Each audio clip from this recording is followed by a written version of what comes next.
नमस्कार, मैं श्रेया और आप देख रहे हैं कॉलेजानिया। आज बात इस मुद्दे की है जिस पर देश की शिक्षा व्यवस्था और न्यायपालिका आमने सामने नजर आई है। मामला जुड़ा है एनसीईआरटी की 8वीं कक्षा की किताब और सुप्रीम कोर्ट के सख्त रुख से।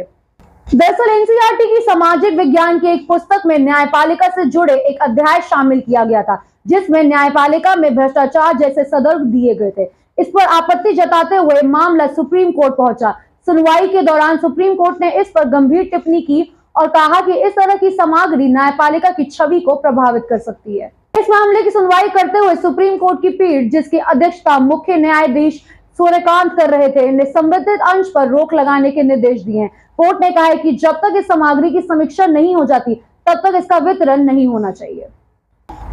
कोर्ट के आदेश के बाद केंद्रीय शिक्षा मंत्री धर्मेंद्र प्रधान ने अपनी प्रतिक्रियाएं दी है। उन्होंने साफ शब्दों में कहा है कि सरकार न्यायपालिका का पूरा सम्मान करती है और सुप्रीम कोर्ट के आदेश का पालन किया जाएगा। उन्होंने ये भी बताया कि जैसे ही उन्हें इस मामले की जानकारी मिली, उन्होंने तुरंत एनसीईआरटी को निर्देश दिया कि विवादित किताबों का वितरण रोका जाए। शिक्षा मंत्री ने यह भी स्पष्ट किया है कि सरकार की मंशा कभी भी न्यायपालिका की गरिमा को ठेस पहुंचाना नहीं रहा है। उन्होंने कहा है कि अगर किसी स्तर पर चूक हुई है तो उसकी जांच की जाएगी और जो भी जिम्मेदार होंगे उनके खिलाफ उचित कार्रवाई की जाएगी। इधर एनसीईआरटी की ओर से भी संकेत मिले हैं कि विवादित हिंसे की समीक्षा की जाएगी और आवश्यक संशोधन किए जाएंगे। सूत्रों के मुताबिक जिन अंशों पर आपत्ति है उन्हें हटाने या संशोधित करने की प्रक्रिया शुरू कर दी गई है।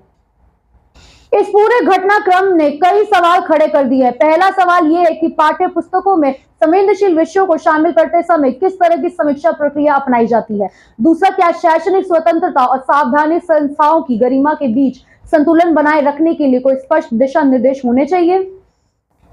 कानूनी विशेषज्ञों का मानना है कि शिक्षा प्रणाली में आलोचनात्मक सोच को बढ़ावा देना जरूरी है, लेकिन साथ ही यह भी सुनिश्चित करना चाहिए कि तथ्यों की प्रस्तुति संतुलित और जिम्मेदार तरीके से हो। वहीं कुछ शिक्षा विशेषज्ञों का कहना है कि पाठ्य पुस्तकों में ऐसे विषयों को शामिल करते समय व्यापक विशेष समिति की राय लेना अनिवार्य होना चाहिए। फिलहाल सरकार ने कोर्ट के आदेश का पालन करने का और विवादित सामग्री को हटाने का आश्वासन दिया है। आने वाले दिनों में ये देखना दिलचस्प होगा कि संशोधित पुस्तक में क्या बदलाव किए जाते हैं और क्या इस घटना के बाद पाठ्यक्रम निर्माण की प्रक्रिया में कोई स्थायी सुधार देखने को मिलता है। तो फिलहाल इस बड़ी खबर पे इतना ही। शिक्षा और न्यायपालिका से जुड़े इस अहम मुद्दे पर हमारी नजर बनी रहेगी। मैं हूं श्रेया और आप देख रहे हैं कॉलेजानिया। नमस्कार।